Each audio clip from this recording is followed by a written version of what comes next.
भोलेनाथ की 17वां अध्याय विशेश्वर संहिता।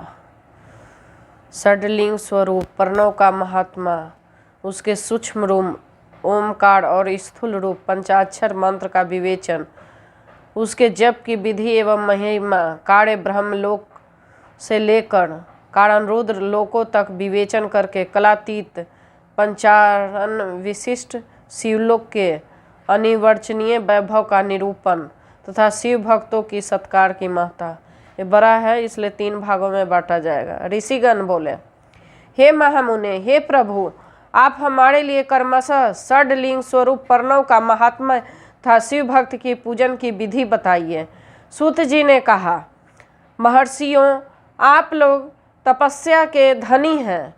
आपने यह बड़ा सुंदर प्रश्न उपस्थित किया है, किंतु इसका ठीक ठीक उत्तर महादेव जी ही जानते हैं, दूसरा कोई नहीं। यथापि भगवान शिव की कृपा से ही मैं इस विषय का वर्णन करूंगा। वे भगवान शिव हमारी आप लोगों की रक्षा का महान भार बारंबार स्वयं ही ग्रहण करें। प्र नाम है प्रकृति से उत्पन्न संसार रूपी महासागर का। प्रणव इसे पार करने के लिए दूसरी नाव है, इसलिए विद्वान इसे ओमकार को प्रणव की संज्ञा देते हैं। ओमकार अपने जप करने वाले साधकों के से कहता है, प्रपंच नहीं है वह तुम लोगों के लिए। अतः इस भाव को लेकर भी ज्ञानी पुरुष ओम को प्रणव नाम से जानते हैं। ओम का दूसरा नाम प्रणव है। इसका दूसरा भाव यह है, अर्थात तुम सब उपासकों को बलपूर्वक मोक्ष तक पहुंचा देगा।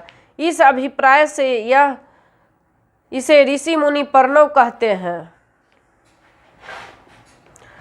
अपना जप करने वाले योगियों तथा उनके मंत्र की पूजा करने वाले उपासक के समस्त कर्मों का नाश करके यह दिव्य नूतन ज्ञान देता है, इसलिए भी इसका नाम प्रणव है।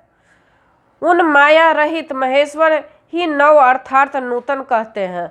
वे परमात्मा प्रकृष्ट रूप से नव अर्थात शुद्ध स्वरूप है, इसलिए प्रणव कहलाते हैं। प्रणव साधक को नव अर्थात नवीन शिव स्वरूप कर देता है, इसलिए वे विद्वान पुरुष उसे प्रणव कहते हैं। अथवा प्रकृष्ट रूप से नव दिव्य परमात्मा ज्ञान प्रकट करता है, इसलिए वह प्रणव कहा गया है। प्रणव के दो भेद बताए गए हैं, स्थूल और सूक्ष्म। एक अक्षर रूप जो ओम है, उसे सूक्ष्म प्रणव जानना चाहिए। नमः शिवाय इस 5 अक्षर वाले मंत्र को स्थूल प्रणव समझना चाहिए। ओम मतलब नमः शिवाय भी ओम का ही रूप है, जिसमें 5 अक्षर सुस्पष्ट रूप से व्यक्त है, वह स्थूल है। जीव मुक्त पुरुष के लिए सूक्ष्म प्रणव का जप का विधान है, वही उसके लिए समस्त साधनों का सार है। यद्यपि जीव मुक्त के लिए किसी साधन की आवश्यकता नहीं, क्योंकि वह सिद्ध रूप तथा दूसरों के दृष्टि में जब तक उसका शरीर रहता है तब तक उसके द्वारा प्रणव जप की सहज साधना स्वतः होती रहती है। वह अपनी देह का विलय होने तक सूक्ष्म प्रणव मंत्र का जप उसके अर्थभूत परमात्मा तत्व का अनुसंधान करता रहता है। जब शरीर नष्ट हो जाता है तो वह पूर्ण ब्रह्म स्वरूप शिव को प्राप्त कर लेता है, यह सुनिश्चित है। जो केवल मंत्र के जप करता है उसे निश्चय ही योग की प्राप्ति होती है। जिसने 36 करोड़ मंत्र का जप कर लिया हो, उसे अवश्य ही योग प्राप्त हो जाता है। यह सूक्ष्म प्रणव भी ह्रस्व और दीर्घ भेद से 2 रूप जानने चाहिए, अकार उकार मकार। बिंदु नाद शब्द का काल और कला इससे युक्त जो प्रणव है उसे दीर्घ प्रणव कहते हैं। वह योगियों के हृदय में स्थित होता है। मकार पर्यंत जो ओम है वह ओम इन 3 तत्वों से युक्त है, इसी से ह्रस्व प्रणव कहते हैं। अ शिव है, उ शक्ति है और मकार इन दोनों एकता है, वह तृत्व रूप में है।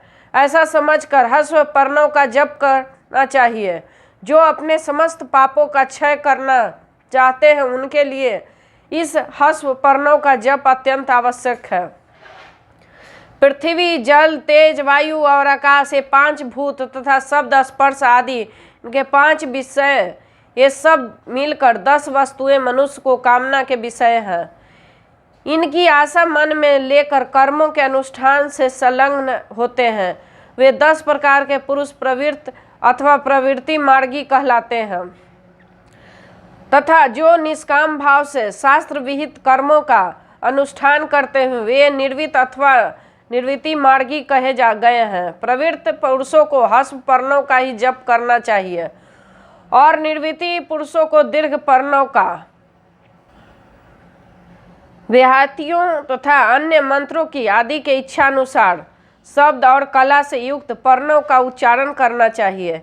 वेद आदि में और दोनों संध्याओं के उपासना के समय भी ओमकार का उच्चारण करना चाहिए। पर्णों का 9 करोड़ जप करने से मनुष्य शुद्ध हो जाता है। पुनः 9 करोड़ का जप करने से वह पृथ्वी तत्व पर विजय पा लेता है। तत्पश्चात पुनः 9 करोड़ का जप करके वह जल तत्व को जीत लेता है। पुनः 9 करोड़ जप से वह अग्नि तत्व पर विजय पाता है।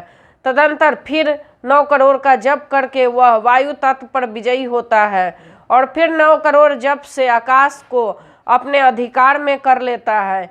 इसी प्रकार 9 करोड़ का जप करके वह कर्मशः गंध, रस, रूप, स्पर्श और शब्द पर विजय पाता है। इसके बाद 9 करोड़ जप करके अहंकार को भी जीत लेता है। हे द्विजों, मनुष्य को 1000 मंत्रों के जप करके नित्य शुद्ध होता है। इसके अनंतर अपनी सिद्धि के लिए जप किया जाता है। इस तरह 108 करोड़ पर्णों का जप करके उत्कृष्ट बोध को प्राप्त हुआ पुरुष शुद्ध योग प्राप्त कर लेता है। शुद्ध योग युक्त होने पर वह जीव मुक्त हो जाता है, इसमें संशय नहीं। सदा पर्णों का जप और पर्ण रूपी शिव का ध्यान करते करते समाधि में स्थित हुए महायोगी पुरुष साक्षात शिव ही हैं, इसमें संशय नहीं।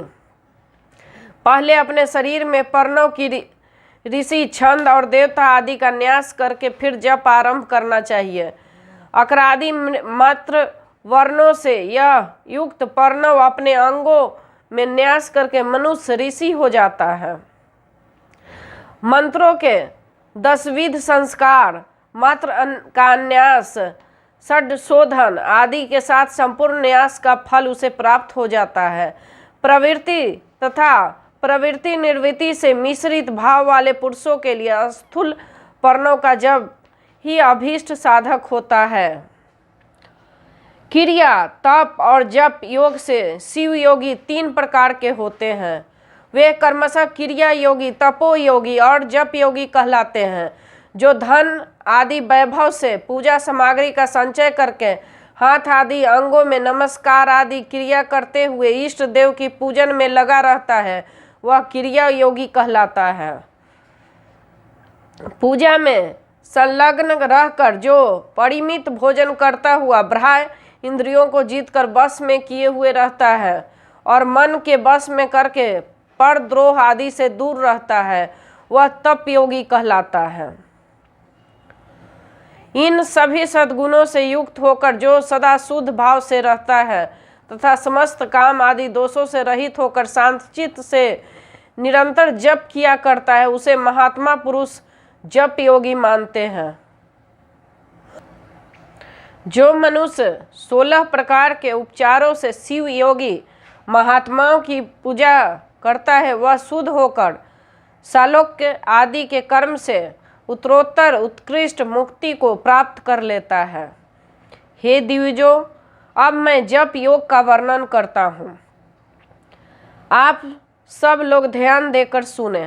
तपस्या करने वाले के लिए जप का उपदेश किया गया है, क्योंकि वह जप करते करते अपने आप को सर्वथा शुद्ध निष्पाप कर लेता है। हे ब्राह्मणों, पहले नमः पद हो, उसके बाद चतुर्थी विभक्ति में शिव शब्द हो। जो पंचतत्मक नमः शिवाय मंत्र होता है, इसे शिव पंचाक्षर कहते हैं। यह स्थूल प्रणव स्वरूप है। इस पंचाक्षर के जप से मनुष्य संपूर्ण सिद्धियों को प्राप्त कर लेता है। पंचाक्षर मंत्र में आदि ओमकार लगाकर ही सदा उसका जप करना चाहिए। आदि यानी शुरू में ओम नमः शिवाय ही करना चाहिए।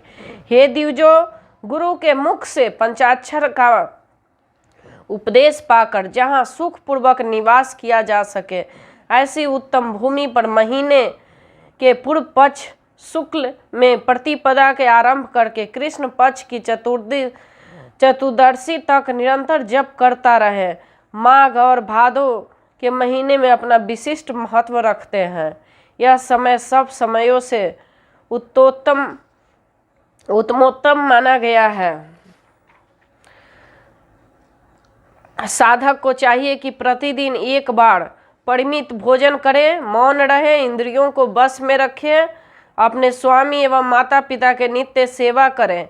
इस नियम को रहकर जप करने वाले पुरुष 1000 जप से ही शुद्ध हो जाता है, अन्यथा वह ऋणी होता है। भगवान शिव निरंतर चिंतन करते हुए पंचाक्षर मंत्र 5 लाख जप करें।